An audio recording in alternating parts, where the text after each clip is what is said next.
Hello and welcome to AP World History at Arrupe. My name is James Zucker and I'm going to take a couple minutes right now to introduce myself, the course, as well as tell you a little bit about our site and how to use it as you're taking this course. I'm so excited that you have chosen to join me and to be a part of this class. Now I know you might be thinking right now, AP World History.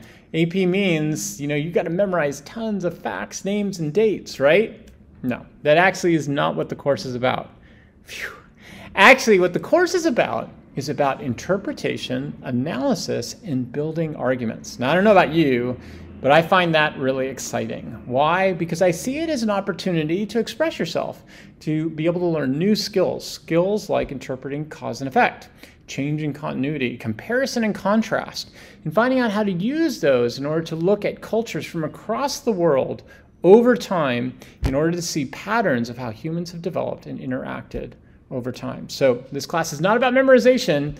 It's about active engagement. It's about discussion. It's about writing, and it's about being able to do interpretation to develop your own arguments. Now, because of that, it's really important. Two big things I want to stress here.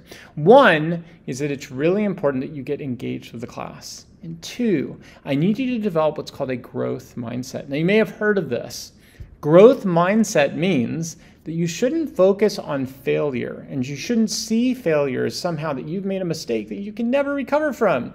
But rather instead, I want you to see your mistakes as necessary things you have to do in order to learn. And that's the point of this class. This class is really about me being your coach. That's right. I'm your advanced placement coach. And my job is to help you to be able to learn, to be able to adapt, to be flexible in your learning so that you can improve over time and get better and better for yourself. Now, who am I?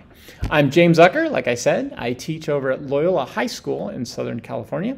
I teach AP US History and AP World History. I'm also a debate coach.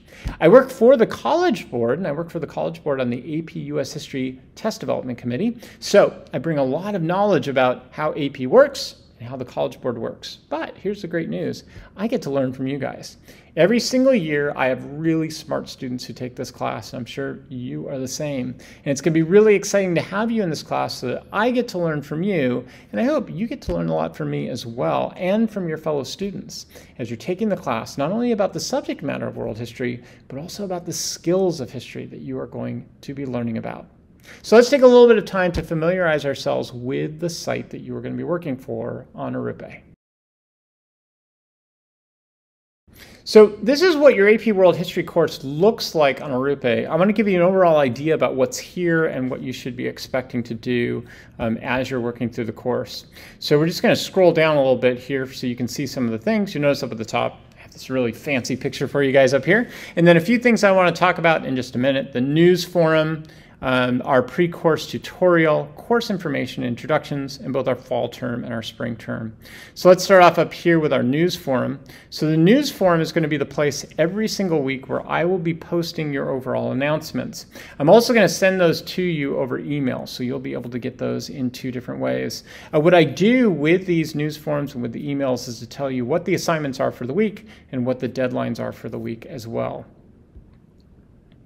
So the next thing that I want to take a look at is course information and introductions.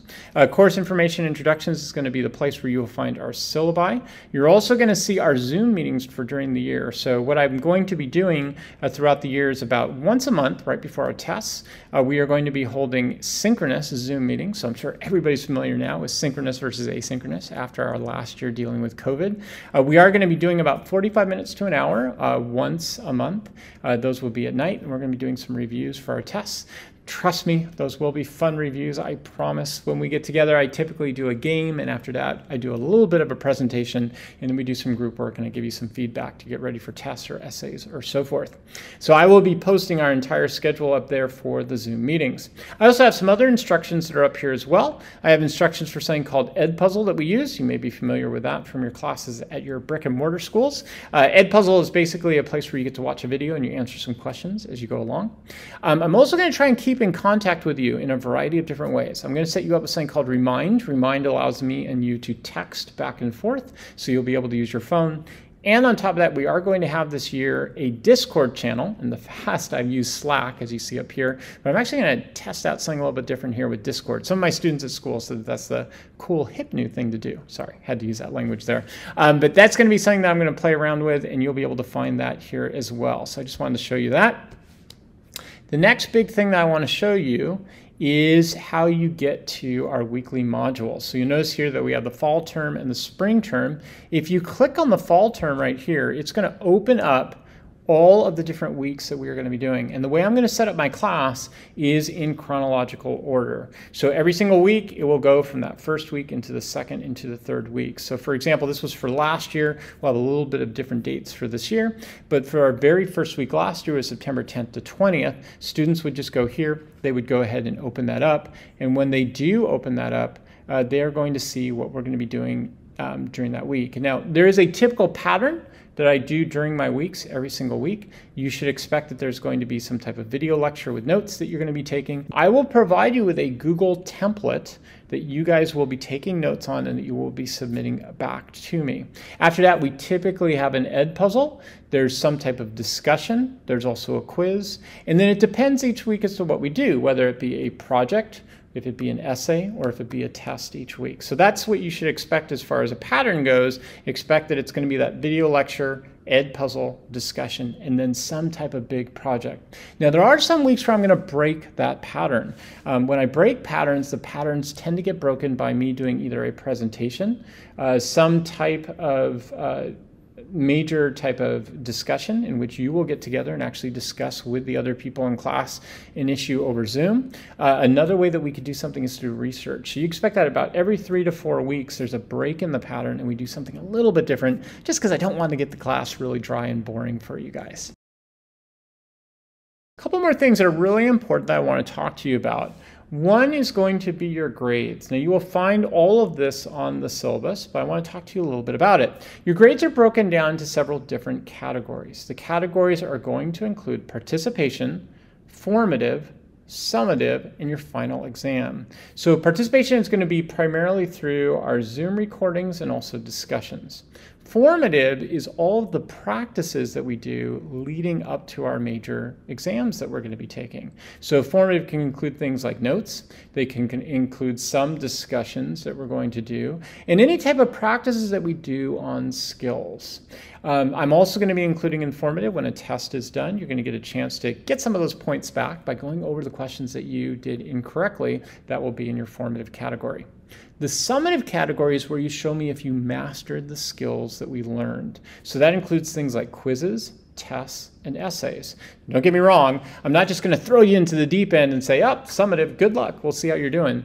There's going to be chances along the way for you to practice your skills in that formative section to get ready for the mastery that you're going to be doing in your essays, tests, quizzes, and other types of projects we might do in that summative category. Last up is the final category. The final category is your final exam at the end of the semester. That will be cumulative, and it's going to be based upon the AP model. Okay, how can you contact me if you are struggling in this class? Because trust me, and I don't mean this to say this in order to scare anybody, you will probably find that there is a bit of struggle to the class, especially at the beginning of the year. This is a college level class. If you were coming into the class and everything was just going real smooth, then probably I'm not doing my job of challenging you, right? But my job is not to trap you. My job is not to make sure that you're just going to have a really tough time in the class. My job is to be your coach. That's what I'm here for. I'm here to support you. And I want to make sure I do that in a variety of different ways. So first off, you can contact me anytime through the Arrupe site using our email system. Pretty simple, right? So my email address, really simple, jzucker@arrupevirtual.org. That's a really quick way that you can get in contact with me. However, I know I'm a part of that old man generation. And so because of that, you guys have moved on from email a little bit. So I want to provide you some other ways that you can get in contact with me as well. One is going to be using Remind. Remind is a texting service, so we can go back and forth on the phone, and don't worry, I don't really get your phone number, nor do you get mine, so there won't be any kind of personal chats going on. These chats are just if you need to get into contact with me about something going on for you in the class, or you really want to find out something about an assignment really quickly. Another way that I'd really like to give a shot this year is by using a Discord channel. This was an idea some of my students gave me at school. I'm going to be using Discord because Discord, as many of you may know, kind of gives that real-time ability to go back and forth in discussions. And you'll be able to discuss not only with me, but with your fellow peers as well. So if you come up on a big assignment, you get the opportunity in order to help each other. Now, make sure, please treat that respectfully. When you're in Discord, when you're in Remind, when you're on email, you are in a professional setting. You're in an academic setting. So all the same rules that you would use at your school or on Arrupe apply here as well. So last thing that I want to leave you with, this is a challenging course. This is a college level course. I'm preparing you for the AP exam at the end of the year and for college going skills in general. At the same time, my job is to make sure that I challenge you, yes, but support you. I'm your coach. I really believe in that growth mindset idea. I'm not here to trap you. I'm not here to make sure that you make mistakes. I always like to say to my students at school, and this freaks them out a little bit, I want to see you fail. My students freak out and go, oh my gosh, this guy's going to be so tough. What I mean is I want people to be comfortable with mistakes. We all make mistakes, including me. Trust me, you will catch me in them this year. We all make mistakes. The question is how we learn and bounce back from those mistakes. I don't want to see you fail in your grade. I want to see you get comfortable with failure and mistakes so that you can learn and grow and develop. Because in the end, what I'm really interested in this course is that you're excited about history. Hope this gives you a good introduction, and I'm looking forward to meeting with you at our first Zoom asynchronous meeting. I'll talk to you later.